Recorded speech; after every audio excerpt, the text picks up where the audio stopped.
Pertama kali suatu analisa kalian mulai dari EcoBV yang kemarin dikerjakan dalam grup itu. Nah, sekarang masing-masing individunya tolong diperhatikan. Jadi setiap orang harus juga bisa ya, bukan hanya kerja dalam tim, tapi kalian juga harus secara individunya itu semuanya paham masing-masing. Nah, tolong dijawab bersama-sama. Sudah punya jawabannya semua. Jadi kita lakukan secara cepat saja. Cost-nya berapa? 350. Tunai 350. Kalau BV itu dapat dari common stock 230-nya S ditambah return earning-nya S juga dikalikan dengan kepemilikannya 70%. Selisih dari cost dikurangi BV itu namanya Eco BV. Eco BV ini akan dialokasikan ke inventory, equipment, dan sisanya ada goodwill. Inventory, nilai buku sama pasar diselisihkan. 50 sama 62.500 berarti mengalami keuntungan plus 12.500. Yang equipment plus 25. Nah, ini harus jadi 154 lagi. Banyak yang minggu lalu masih nggak telitinya di sini. Berarti supaya jadi 154, goodwill-nya berapa? Begitu ya. Loh, sebentar. Kok ada kesalahan? Sebentar ya, teman-teman. 154-nya di sini. Ini harus dikalikan dulu dengan kepemilikan. Jadi 12,5 kali 70%, 25 kali 70%. Ini untuk yang minggu lalu. Kalau masih belum menemukan 127.750, mungkin kalian berada kesalahannya di sana. Kita nyari amortisasi. Amortisasinya untuk inventory, keterangannya itu langsung terjual. Jadi kita nolkan kalau pertamanya plus, ini minus. Equipment 5 tahun, berarti dibagi 5. Ingat kalau pertamanya plus, amortisasinya minus. Goodwill tidak diamortisasi. Saya rasa teman-teman sudah gampang ya kalau sampai sini bisa menemukan ya amortisasinya minus 12.250. Lanjut, ada 4 jurnal transaksi, beli net income, dividen amortisasi. Ayo dibantu. Yang pertama, apa jurnalnya? P membeli S. Investment in S sama cash. Betul. Nilainya menggunakan yang apa? Keterangan apa di sini? Cost Bagus.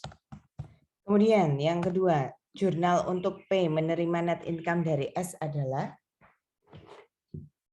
Cash investment in S. bagus, kreditnya income from S. Nah, minggu lalu juga banyak pertanyaan di sini teman-teman. Data net income di sini nggak ada. Oh, berarti kita harus lihat sendiri. Net income itu adalah laba bersih, alias kita bisa mendapatkan info net income itu dari laporan laba rugi income statement. Nah, di sini kita bisa dapetin income statement. Terus ada net income-nya P, ada net income-nya S. Mana yang kalian gunakan? S. S. Kita itu sebagai P. Tapi yang kita gunakan itu adalah net income-nya S. Karena kita P nyata terima dari S. Begitu logikanya. Oke. Terus saya ingatkan kembali, angka di sini itu bukan angka 70% ya. Angka yang ada di kolomnya S itu sudah angka utuh 100%-nya. Maksud tulisan, di sana ada tulisan 70 itu P-nya membeli 70% S. Nah, karena angka 60.000-nya itu masih 100%, berarti gimana? Kita kan nggak bisa terima net income dari S 60.000 semuanya. Berarti bagaimana? Kali 70%. Ya, sesuaikan kalikan dengan kepemilikan kita. Jadi kita tuh hanya mendapatkan 42. Oke. Tuh yang minggu lalu kalian kerja dalam tim, terus kalian maju, kemudian harus ngulang lagi, maju lagi, diperiksakan sampai benar ya, ini yang benar ya. Begitu pula tentang dividen. Dividen itu jurnalnya cash to investment in S. Kalau mau lihat dividen, lihatlah di laporan perubahan modal, return earning statement. Karena return earning itu bisa bertambah gara-gara net income, berkurang gara-gara dividen. Jadi dividen itu lihatnya infonya di sana. Sama ya, ini ada 2 kolom. Ada dividennya P, ada dividennya S. Mana yang digunakan? Dividen S. S. Kita itu memang selalu sebagai P. Tapi kita itu nyatet dapat dari S. Nah, makanya yang di info itu S yang digunakan. Ingat, 20.000 itu buat semua investor ya. Kita hanya punya berapa persen? 70%. 70%. Nah, teman-teman, minggu lalu semuanya kerja sampai di sini dan saya benarkan ya. Hari ini akan saya clearkan, akan saya benar-benar tambahin. Mungkin yang sudah kelompok minggu lalu sudah sampai step paling terakhir. Ketika kalian memasukkan debit kreditnya di sini, loh kok terjadi masih belum bisa menghasilkan jawaban yang sempurnanya ya. Nah, salah satunya gara-gara ini. Perhatikan baik-baik. Kalau di akuntansi, kita terima dividen, dividennya itu sudah cair jadi uang tunai, maka di sini kita boleh ngakui cash. Begitu. Tapi perhatikan baik-baik, di laporan keuangan neraca yaitu balance sheet, di sini teman-teman akan lihat ada dividen receivable 7.000 di kolomnya P. Kita itu P ya. Nah, apa arti kata dividen receivable? Piutang dividen. Berarti ada dividen yang seharusnya kita terima tapi masih belum cash, masih belum cari jadi uang tunai. Masih bentuknya jadi piutang dulu, tunggu beberapa saat nanti baru cair jadi cash to dividend receivable gitu loh teman-teman. Nah, dari info tersebut kita punya info berarti dari 14.000 ini enggak semuanya cair jadi cash 14.000. Masih ada yang berbentuk piutang, kita masih belum terima uang tunai 7.000. Ini dapat dari mana tadi? Dividen receivable di kolomnya P tadi loh. Nah, sehingga kalau seperti ini cashnya yang sudah kita terima berapa? 7.000. Dapat dari 14 dikurangi 7.000 masih belum diterima piutang. Berarti yang sudah cari jadi uang tunai 7.000. Ini kalau angkanya sama hanya kebetulan semata ya.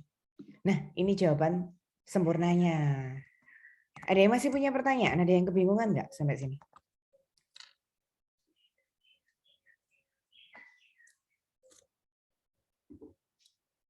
Oke. Kalau amortisasi ekses, apa jurnal transaksi yang terakhir? Untuk amortisasi ekses, kita lihat dulu. Kalau di sini kondisi default-nya adalah negatif, maka jurnal debitnya adalah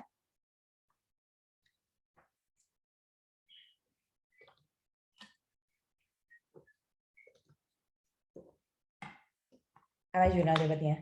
Kalau negatif? S. Apa? In? Apa teman-teman? Sama investment in. Ya, betul.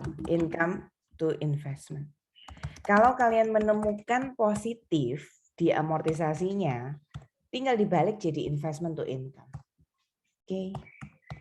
Selesai, ini adalah jurnal transaksi. Ingat ada yang saya tambahkan ya, saya kasih warna kuning hari ini.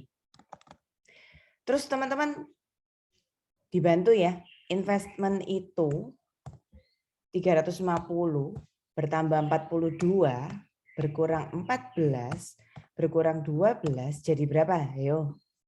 Berapa jawaban kalian sebelum saya klik ini? Berapa jawaban teman-teman minggu lalu di sini? 165.750. Hah? Berapa investment in S-nya? 365.750.